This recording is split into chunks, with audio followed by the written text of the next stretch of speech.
El versículo principal se encuentra en 1 Tesalonicenses 5, 16, 18.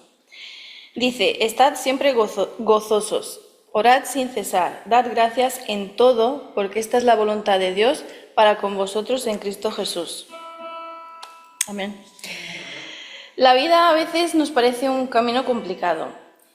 Es fácil caer en la queja, en la preocupación por lo que nos falta y sentir que nuestras cargas son demasiado pesadas. El mensaje de hoy nos invita a mirar más allá de nuestras dificultades y reconocer que, incluso en los momentos de prueba, de dificultad, la vida es un don de Dios. Este mensaje es una invitación a elegir cómo enfrentamos la vida, con fe, con gratitud y con propósito. Se trata de elegir ver lo que tenemos en lugar de lo que nos falta. Primera idea: la vida es un regalo sagrado. Te alabaré porque formidables, maravillosas son tus obras. Estoy maravillado y mi alma lo sabe muy bien. Salmo 139, 14. A veces olvidamos que el simple hecho de estar vivos es ya un milagro. Respirar, pensar, movernos, orar, es gracia de Dios. ¿Por qué tenemos que pensar que es poca cosa esto? Porque en Él vivimos, nos movemos y existimos. En Hechos 17, 28. No todos los días serán fáciles, pero todos los días tienen valor. Cuando somos conscientes de esto, nace en nosotros una actitud profunda, una gratitud profunda que cambia nuestra actitud. Segunda idea: elegimos vivir con gratitud, no con queja. He aquí yo pongo hoy delante de vosotros la vida y el bien, la muerte y el mal. Escoge pues la vida para que vivas tú y tu descendencia. Deuteronomios 30, 15, 19. Cada día es una oportunidad para escoger cómo reaccionamos ante lo que vivimos. El enemigo quiere robarnos la alegría con quejas, comparaciones, frustraciones, pero Dios nos invita a una vida plena, no perfecta, pero llena de su paz. El gozo del Señor es mi fortaleza. En Nehemías 8:10. Cuando elegimos vivir con gozo, estamos eligiendo ser fuertes en Él. Tercera idea: tenemos propósito. Dios busca corazones dispuestos. ¿A quién enviaré y quién irá por nosotros? Entonces respondí yo: heme aquí, envíame a mí. Isaías 6:8. ¿Estás disponible para Dios? Él no busca una persona perfecta, sino dispuesta. Cada uno de nosotros tiene un llamado, una misión. Aunque sientas que tienes poco, Dios puede hacer mucho con lo poco.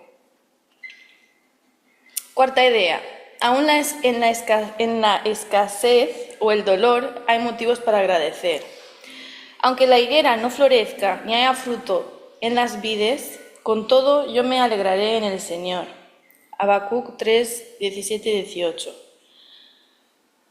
No agradecemos solo por lo que tenemos, agradecemos por quién está con nosotros, que es Dios. La gratitud no es negar el dolor, es saber la gracia a pesar del dolor. Dad gracias en todo. No dice por todo, sino en todo, porque aún en el dolor Dios está. En conclusión, no podemos cambiar las circunstancias, pero sí podemos cambiar la manera en que las vivimos.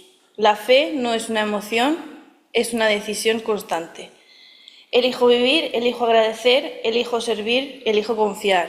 Tengo mi gracia y eso me basta. Amén, Señor. Padre nuestro que estás en los cielos, venimos ante ti, Padre, con un corazón agradecido porque tú nos has creado, porque somos hijos tuyos. Gracias, Señor, por el sacrificio en la cruz, por lavar nuestros pecados, por darnos vida eterna junto contigo, Señor. En este día, Padre, queremos pasar tiempo contigo, pasar tiempo en comunión unos con otros. Te pedimos, Padre, que tú estés con nosotros, nos bendigas. Y también oro, Señor, para que a pesar de cada circunstancia, de enfermedades, de tristezas, de Cualquier problema que nos surja, Señor, oro para que nuestros ojos estén fijos en ti, a pesar de todo, nuestro corazón siga siendo recto, sea justo, Señor. Y queremos ser más como tú, reflejar tu luz, tu amor, Señor, a todas estas personas que aún no te conocen y no te han aceptado, Padre.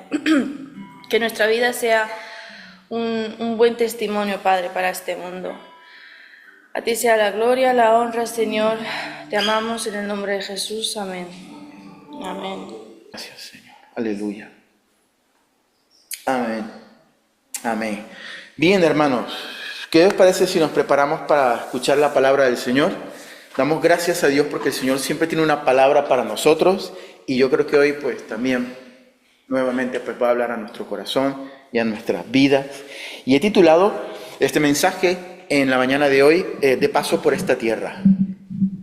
Somos peregrinos y extranjeros por esta tierra nosotros y vamos de paso, ¿no? Para muchos, queridos hermanos, el libro de Apocalipsis probablemente sea el libro que sea más complicado de entender y de interpretar, por lo menos del Nuevo Testamento, ¿no? Cuando hablamos del libro de Apocalipsis siempre pues, nos da cierto respeto y la verdad es que necesitamos mucha ayuda de otros libros y de personas que sean maestros para que nos ayuden a entender lo que este libro quiere decir, porque tiene bastante simbología y bastante cosas complicadas, ¿no? Pero probablemente después del libro de Apocalipsis, el más complicado para entender por nosotros sea la epístola a los hebreos. La carta a los hebreos tiene todas esas referencias veterotestamentarias y todas esas referencias de la cultura hebrea, de la cultura judía, ¿no? Con todos esos elementos de la historia que precisamente para nosotros, sobre todo en este tiempo moderno, se nos hace difícil de encajar y de entender, porque es una cultura ajena a la nuestra, es una cultura que no es familiar para nosotros y pues también, sobre todo, pues después de tantos años es difícil asimilar muchos de los conceptos que en este libro aparecen, ¿no? Más nosotros, que no somos pues hebreos, o que yo sepa, ¿no? El libro de los hebreos también toca temas muy diferentes a los que normalmente se tocan en los demás libros del Nuevo Testamento, en las demás epístolas de Pablo, de Pedro, de Santiago. En cuanto al autor del libro de los hebreos, hay opiniones divididas. Por mucho tiempo en la iglesia, durante la historia de la iglesia, se asumió que la autoría del libro de los hebreos era de Pablo, ¿no? De hecho, hay algunos libros, hay algunas versiones de la Biblia donde dice claramente, pues, epístola del apóstol San Pablo a los hebreos, ¿no? Pero la verdad es que después de un tiempo, los eruditos bíblicos y los estudiosos y la parte de los maestros de la iglesia pues, pusieron en duda la autoría del libro de los hebreos por parte del apóstol Pablo. De hecho, Martín Lutero mismo y otros reformadores pensaban que el libro a los hebreos estaba escrito por Apolos, ¿no? Este evangelista que también sale en las Escrituras, ¿no? Pero, sin embargo, existe un consenso general dentro del pueblo cristiano, que yo creo que todos vamos a estar de acuerdo, yo por lo menos estoy súper de acuerdo con esto, ¿no? En que concluye que la autoría material, o sea, el que escribe el libro, el que pues plasma las palabras, ¿no? de su puño y de su letra con su pluma en el papel o en el pergamino o lo que corresponda, la autoría material del libro o de la epístola, en este caso, ¿no? pasa a un segundo plano cuando el autor que inspira es Dios. Creo que básicamente, yo creo que todos vamos a estar de acuerdo con esto. Si Dios es el que inspira el libro, si es el que escribe, es meramente un instrumento, ¿no? Un poquito más importante que el papel y que el lápiz o que la pluma que se utilizó para escribir ese libro, ¿no? Comparado con la grandeza de quien inspira el libro. comparado con la grandeza de quien toca el intelecto y el corazón de la persona para que se plasmen esas palabras, esas ideas, esas revelaciones y el propósito, al fin y al cabo, divino para las personas que en un futuro van a leer esa carta o ese libro. Lo que sí está claro es que la epístola a los hebreos o la carta a los hebreos o el libro a los hebreos fue escrita por un hebreo, por una persona pues, de la cultura hebrea, dirigida también a hebreos que presumiblemente estaban en la diáspora. Sabéis que los hebreos, pues una gran parte de ellos fueron a otras naciones, no vivían allí en su nación, sino que estaban dispersos en otras naciones, y pues eso es lo que llamamos la diáspora, el exilio, ¿no?, de muchos hebreos, ¿sí?, pero que eran hebreos convertidos al evangelio, que habían escuchado de Jesús, y esta carta estaba dirigida precisamente a ellos. Como hemos comentado anteriormente, la carta a los hebreos es una de estas cartas en donde no conocemos a ciencia cierta el autor de la carta, ¿no? No tiene una autoría reconocida, ¿no? Pero lo curioso de esta carta es que Hebreos mismo, la misma carta, parece llevar implícita de alguna manera la idea que comentábamos anteriormente, que lo importante no es el autor material, el que escribe, el que plasma las palabras, sino realmente quien inspira esas palabras, en este caso el Señor, el Espíritu Santo, ¿no? Y les voy a dar un ejemplo que para mí es muy sencillo, pero a la vez muy clamoroso, porque clama bastante, ¿no? En el capítulo 2 del libro a los Hebreos, lo podemos buscar allí, Hebreos capítulo 2, aunque no es el pasaje que vamos a leer, esto lo quería tomar como ilustración para que vierais cómo lleva implícita también esa idea, o eso es lo que parece transmitir, ¿no? Capítulo 2 del libro de Hebreos, en el versículo 6,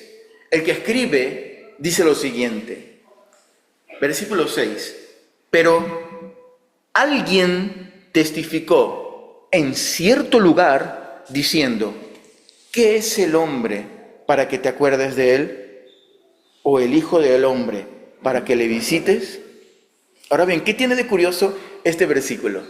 Lo que tiene de curioso este versículo es que quien sea que está escribiendo aquí está citando el Salmo 8, el libro de los Salmos capítulo 8. Este era un salmo de David. David, uno de los patriarcas más importantes de Israel, el segundo rey de Israel y autor de la mayoría de los salmos. El libro de los salmos es un libro que para nosotros es canónico, para nosotros es inspirado. Lo tenemos en nuestras escrituras, y no solamente nosotros, sino también los hebreos, los judíos, en sus libros sagrados también lo tienen como un libro inspirado, como un libro canónico, precisamente porque ha sido inspirado y por quien lo escribió, que era el mismo rey David, ¿no?, la persona que Dios había elegido para ser el segundo rey de Israel. Sin embargo, aún con toda esta importancia, fíjate cómo se dirige a él la persona que escribe a los hebreos. Versículo 6, pero alguien, uno por allí, en cierto lugar, testificó y narra, muy bien podría haber dicho, pero el gran rey David escribió de su puño y letra, pero alguien, ¿no?, en cierto lugar. Porque ese alguien, aunque fue una figura importante, no puede compararse con el Altísimo que inspiró las palabras que este hombre escribió. Y yo creo que, y no solamente en esta parte, en otras partes de las Escrituras, del libro de los Hebreos, también se mencionan otras partes de la Biblia y se mencionan como anónimas, porque yo creo que en el mismo libro lleva implícita esa idea de que importante es quien inspira y no quien escribe. Hebreos, capítulo 11, vamos a un poquito más adelante, capítulo 11, versículo 13 al 16. Y este sí es el pasaje que me gustaría tocar en esta mañana. Hebreos 11, 13 al 16. ¿Lo tenemos? Dice, conforme a la fe, murieron todos estos sin haber recibido lo prometido, sino mirándolo de lejos y creyéndolo, y saludándolo y confesando que eran extranjeros y peregrinos sobre la tierra. Porque los que esto dicen claramente dan a entender que buscan una patria, Pues si hubiesen estado pensando en aquella de donde salieron, ciertamente tenían tiempo de volver, pero anhelaban una mejor, una patria mejor, esto es, celestial, por lo cual Dios no se avergüenza de llamarse Dios de ellos, porque les ha preparado una ciudad. El versículo 11 del libro de los Hebreos es el versículo por excelencia de la fe, ¿no? Me llama mucho la atención porque es uno de estos libros, la Biblia no es un libro de texto, en donde podamos ver, este es el concepto de tal cosa, ahora vamos a ver punto 1, punto 2, punto 3, pero cuando nos referimos a la fe, parece ser que nos da un concepto súper claro, ¿no? Después la fe es la certeza de lo que se espera, la convicción de lo que no se ve. Es como un concepto súper claro de lo que es la fe, ¿no? Pero la fe es un elemento muy profundo que nosotros los creyentes tenemos como regalo divino. Y este capítulo pues habla precisamente de la fe. Lo único que esta parte que acabamos de leer no se centra solamente en la fe, sino en esa convicción de no pertenecer a esta tierra y anhelar una patria celestial, ¿no? En los versículos anteriores, para no ponernos a leer todo el capítulo 11, está hablando de los padres de la fe. Cuando leímos al principio, conforme a la fe murieron todos estos. ¿Quiénes eran todos estos? Pues todos estos eran los grandes padres de la fe, los patriarcas importantes para el pueblo hebreo. Al principio de ese capítulo se menciona pues, a Abel, a Enoc, a Abraham, Sarai, Isaac, Jacob. Más adelante se menciona incluso a Moisés, a José, a Rahab, a David, a Samuel, incluso se menciona a Gedeón, que estuvimos viendo los últimos domingos y que culminamos el domingo pasado, ¿no? Todos estos, nos dice el versículo 13, que conforme a la fe murieron, es decir, su vida terminó mientras transitaban en este camino de la fe, murieron. Pero lo paradójico de la fe, queridos hermanos, es que el versículo nos dice que aunque ellos tenían fe, mira qué curioso, tenían fe pero no obtuvieron lo prometido.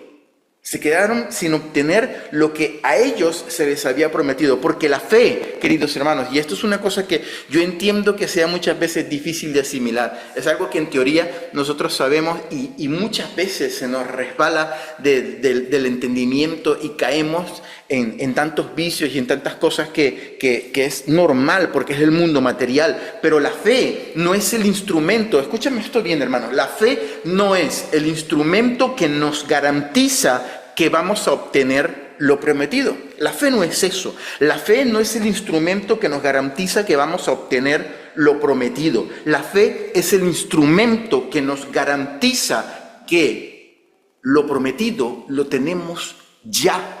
Eso es la fe. Hermanos, se lo voy a volver a repetir, por si no lo habéis entendido bien. La fe no es el instrumento que nos garantiza que vamos a obtener lo prometido. La fe es el instrumento que nos garantiza que lo que se nos ha prometido lo tenemos ya. Es una realidad en nuestras vidas.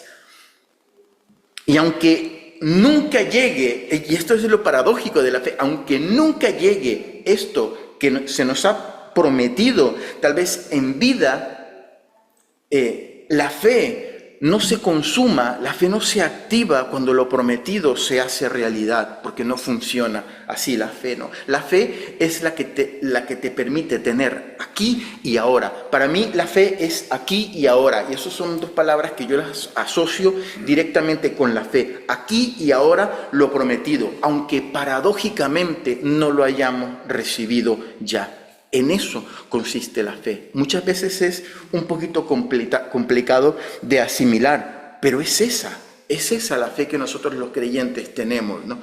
No sé si te ha pasado alguna vez que has ido al supermercado y tienes ahí la cajera o el cajero que te está atendiendo y tiene un aparatito con una cinta negra que va moviendo las cosas, ¿no? Y se te mezcla un poco la compra tuya con la compra de que viene detrás. A veces ponemos esas cositas, pero bueno, el cajero o la cajera te pregunta, ¿esto es lo tuyo? No sé, ¿hasta dónde es lo tuyo? ¿No? Entonces a veces a mí me preguntan, ¿y esto es tuyo? Y yo le digo, no, todavía no, hasta que no lo pague no es mío, ¿no? Entonces la cajera o el cajero se ríen siempre, ¿no? Pero es que es verdad, y si me falla la tarjeta, Y si resulta que voy a sacar el dinero y no tengo dinero, ¿no? O si saco 50 y lo pasan por el cacharrín, ¿no? Esto está falso, ¿no? Ay, Dios mío. Yo siempre tengo esa paranoia, ¿no? Pasa, está falso, no, ¿por qué? ¿Por qué a mí? No. Y si eso pasa, ¿no? Pero ese, queridos hermanos, no es el mecanismo de la fe. No, mientras no se active, mientras no lo pague, mientras no lo obtenga, no es mío. Ese no es el mecanismo de la fe, ¿no? El futuro cuando ocurra, si hay una promesa divina, es aquí y ahora. Aquí y ahora. Aleluya. Yo sé que, vuelvo y repito, esto no es sencillo de asimilar, ¿no? Jesús le dijo a Tomás, ¿se acuerdan? El apóstol Tomás, ¿no? Cuando Jesús se aparece, justo el hombre, pues no estaba, ¿no? Y cuando al final coinciden, ¿qué le dice Jesús a Tomás?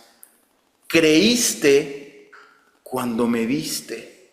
Bienaventurados los que no vieron y creyeron. El apóstol Pablo, a su vez, le dice a los corintios, nosotros caminamos, andamos por fe y no por vista. Yo me planteaba así esta situación un poco graciosa, pero a la vez un poco triste. ¿Qué hubiese pasado si nunca hubiese coincidido Jesús resucitado con Tomás? Él había dicho, hasta que yo no vea, hasta que yo no meta la mano allí en el hueco de su mano, en su costado, no voy a creer. ¿Qué hubiese pasado, hermanos, si la primera vez que aparece Jesús, Tomás tampoco hubiese estado? Porque fue a comprar el pan y cuando llega con la bolsita de pan, aquí está el pan, ¿quién pidió la empanada de tal? ¿Quién pidió?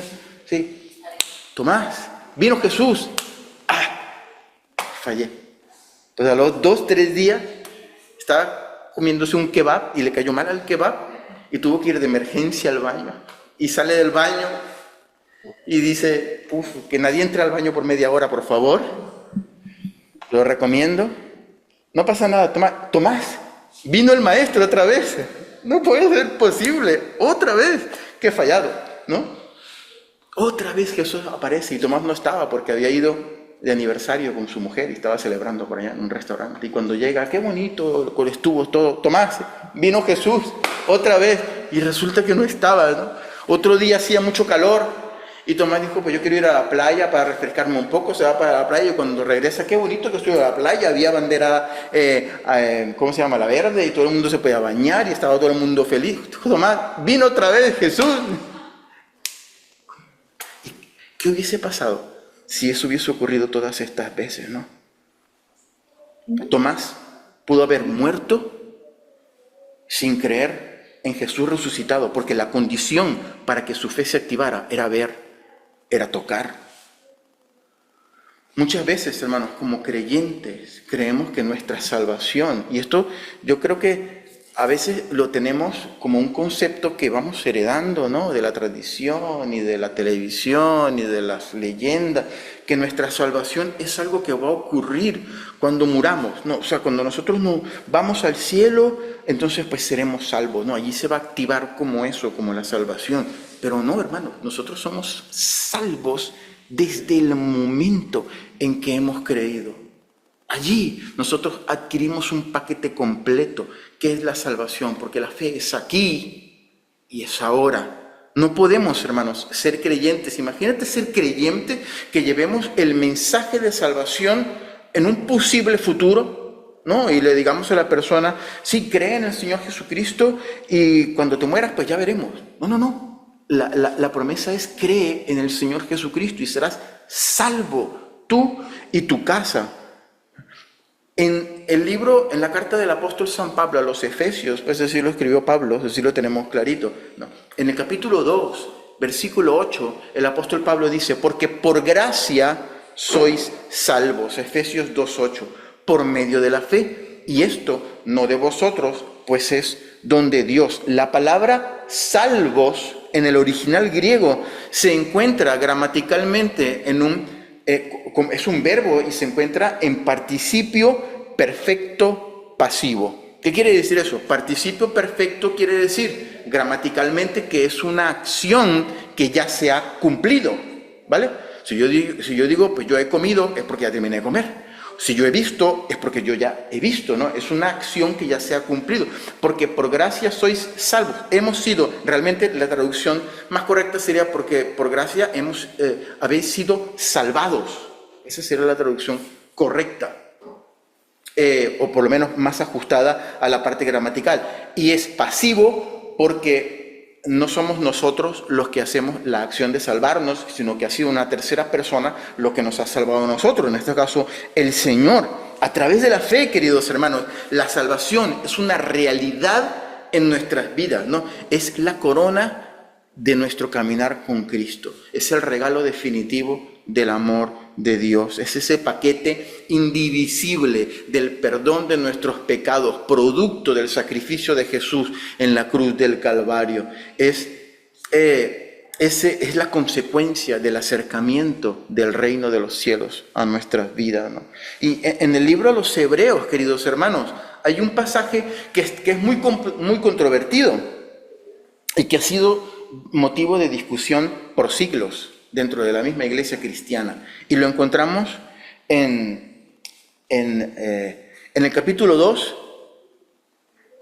Vamos a leer 1, 2 y la primera parte del versículo 3. 2, Hebreos 2. Nos dice la palabra, y el escritor de Hebreos les dice a los hebreos: por tanto, es necesario que con más diligencia atendamos a las cosas que hemos oído, no sea que nos deslicemos. Porque si la palabra dicha por medio de los ángeles fue firme y toda transgresión y desobediencia recibió justa retribución, ¿cómo escaparemos nosotros si descuidamos una salvación tan grande? El versículo 1, hermanos, nos anima a que caminemos obedeciendo a Dios.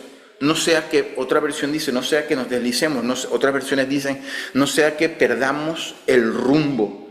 Luego, después habla presumiblemente de la ley. Dice que fue entregada por los ángeles, pero había un pensamiento generalizado en el pueblo hebreo que la ley fue dada por unos mensajeros, por unos ángeles allí a Moisés. Encontramos también esta idea en el libro a los Gálatas, en la carta a los Gálatas, ¿no? Y mismo Pablo pues lo escribe. Y después dice que esa ley fue una palabra firme que cuando se transgredía había un justo castigo por la transgresión de esa ley. Y luego, comparando esa ley firme que fue dada, habla de la grandeza de la salvación y nos dice que si descuidamos esa salvación tan grande, ¿cómo vamos a escapar nosotros? Yo creo que aquí una buena pregunta es, ¿de qué escapar? ¿De qué?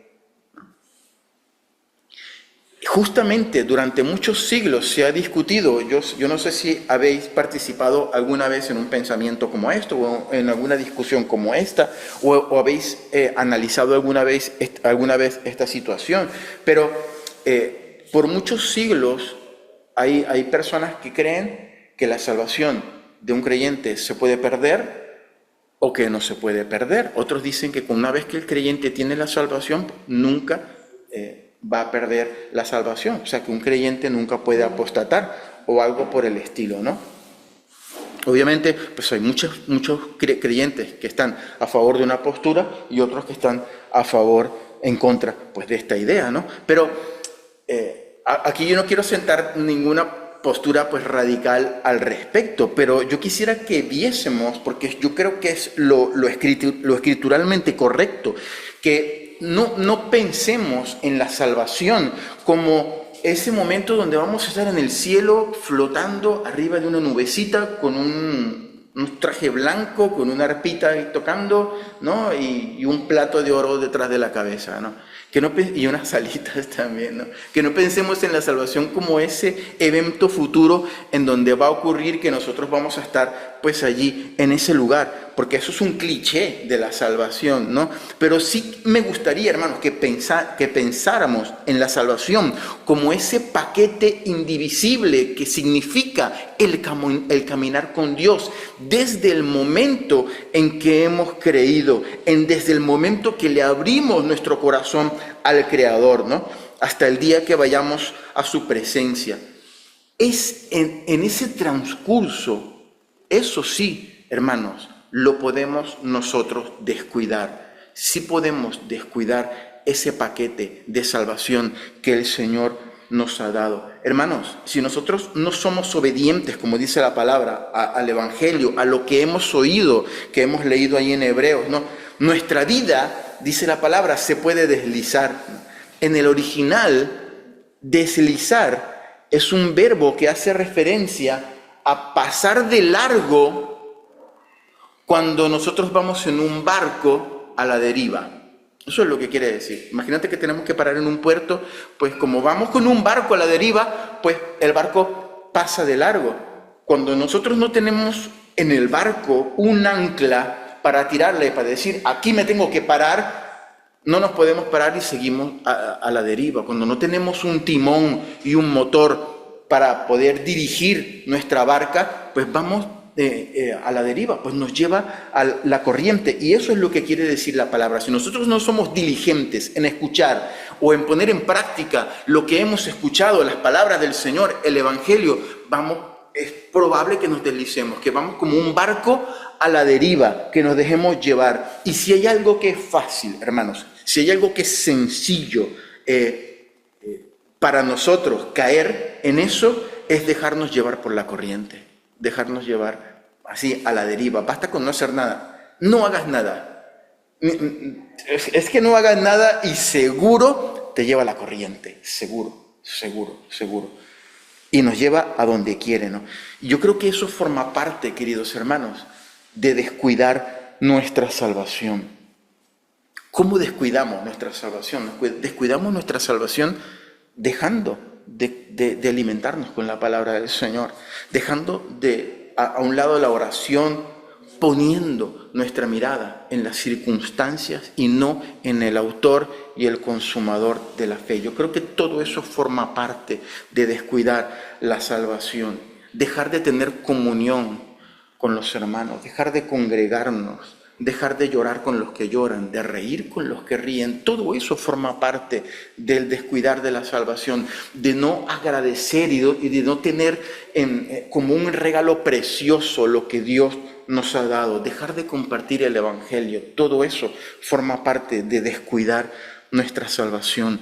Y en el versículo 13 del capítulo 11 de Hebreos, que leímos al principio, el autor de Hebreos decía, conforme a la fe murieron todos estos padres de la fe, sin haber recibido lo prometido, sino mirándolo de lejos y creyéndolo y saludándolo y confesando que eran extranjeros y peregrinos sobre la tierra. Hermanos, estos grandes padres de la fe que se menciona en este capítulo de Hebreos, aún sin haber recibido lo prometido, muchas de estas promesas hablaban pues de la tierra prometida, hablaban pues de ese momento en que estarían en la presencia del Señor, ¿no?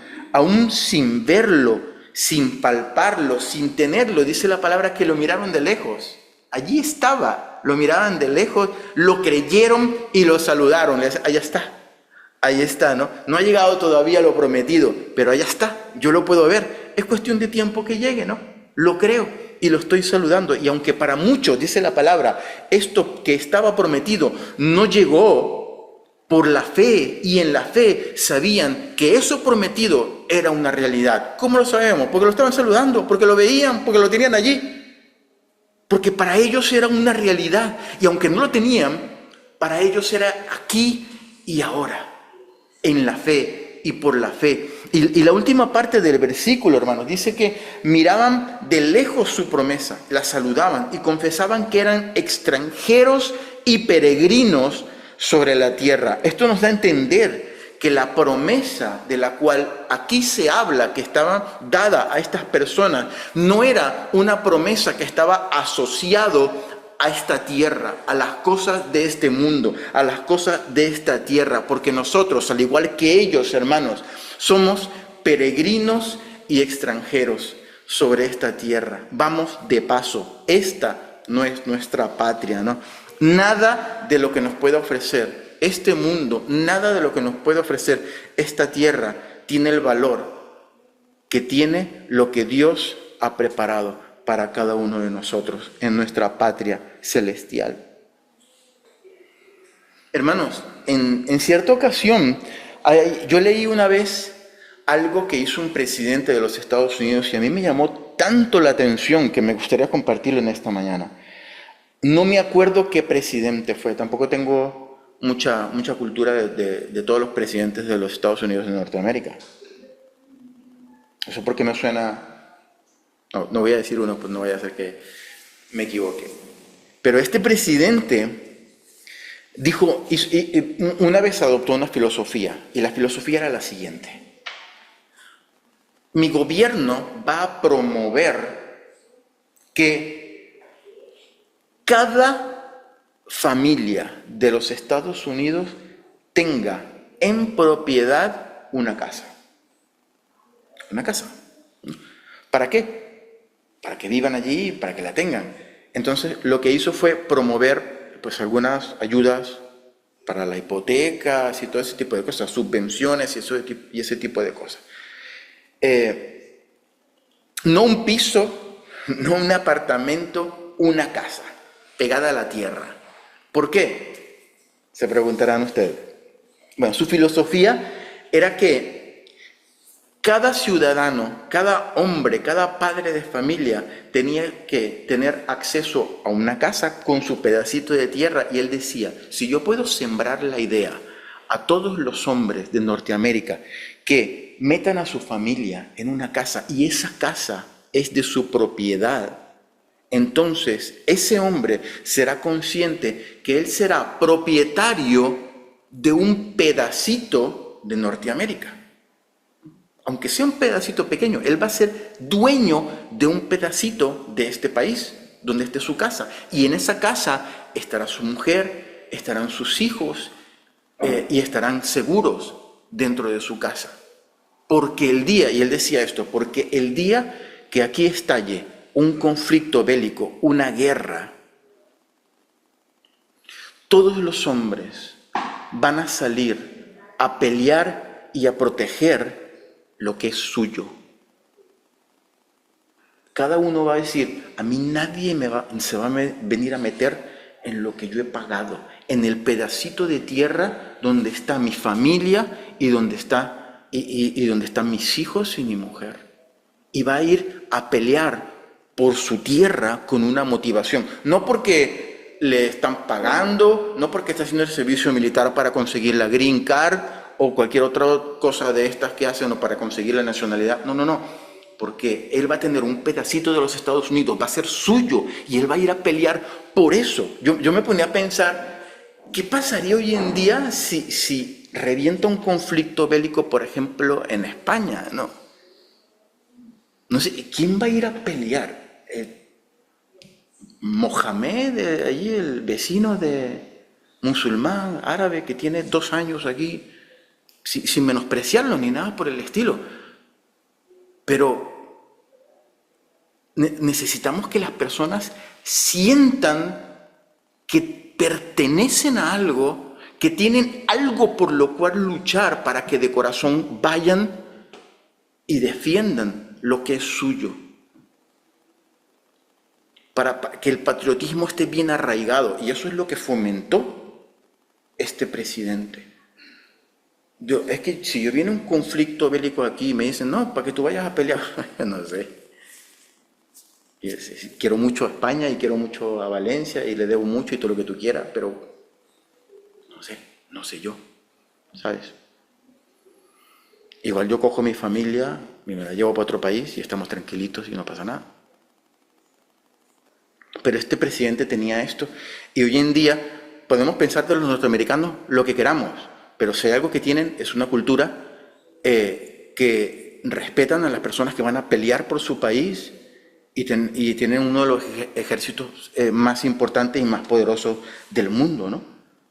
Nosotros, hermanos, somos peregrinos y extranjeros sobre esta tierra. No tenemos absolutamente nada que defender de lo que esta tierra nos puede ofrecer. No hay nada que este mundo nos pueda ofrecer que se pueda comparar con lo que Dios tiene preparado para cada uno de nosotros en nuestra patria celestial. No tenemos por qué pelear y angustiarnos por todo lo que forma parte de este sistema, si tenemos trabajo el día de mañana o no, si alguna vez cuando nos toque vamos a pillar pensiones, porque no se sabe, o no, si vamos a tener para comer o no, si vamos a tener casa o techo. Ciertamente todas estas cosas son importantes y forman parte importante de nuestro peregrinaje sobre este mundo. Y es verdad, nos esforzamos y trabajamos para obtener estas cosas, pero veámosla, queridos hermanos, veamos estas cosas como añadiduras de buscar primeramente el reino de Dios y su justicia, y seamos atentos y diligentes en no descuidar nuestra salvación, porque costó un precio invaluable, porque no éramos merecedores de ella y ahora lo tenemos. ¿Qué es? La pregunta es, ¿qué es lo que nos ofrece esta tierra donde peregrinamos ahora? ¿Qué hace que descuidemos nuestra salvación? ¿Cuántas personas, hermanos, venían a esta iglesia y porque han conseguido un trabajo, pues se van, se pierden y no vuelven más? O sea, ¿cómo es posible que descuidemos nuestra vida espiritual por las cosas que nos ofrece este mundo? Que a veces nos vayamos de marcha, nos vayamos de tal, y estemos hasta las tantas, y digamos, ¿cuánta gente me ha dicho aquí? Es que no voy el domingo a la iglesia porque quiero descansar. Pues que son 2 horitas, hermano, aquí. Después te puedes ir para tu casa y seguir descansando. Tenemos que tener comunión con los hermanos. Tenemos que buscar al Señor en oración, escuchando su palabra. Y no, pues son 2 tristes horitas que estamos aquí, y no, pues hay que quedarse descansando. ¿Qué es lo que nos ofrece esta tierra donde peregrinamos? No hay nada, hermanos, que nos pueda ofrecer esta tierra comparado con lo que el Señor tiene preparado para nosotros. Nada, hermanos. Sin embargo, descuidamos lo que Dios nos ha dado por las cosas que nos ofrece esta tierra, ¿no? Hay algo que sí tenemos que defender con capa y espada. Y con esto concluyo, hermano, recordándonos un poquito el ejemplo del presidente norteamericano. Dice la palabra que el Señor ha preparado un lugar para nosotros allí.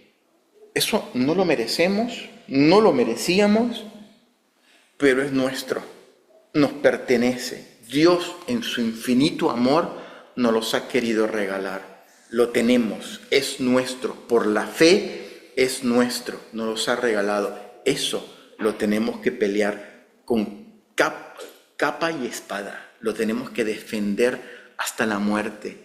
Y eso es lo que nosotros tenemos que abrazar, nuestra salvación con temor y temblor, con todo nuestro corazón, con toda nuestra vida, pase lo que pase. Tenemos que ser celosos por obedecer lo que Dios nos ha dicho y ser conscientes de que eso lo tenemos que pelear, queridos hermanos.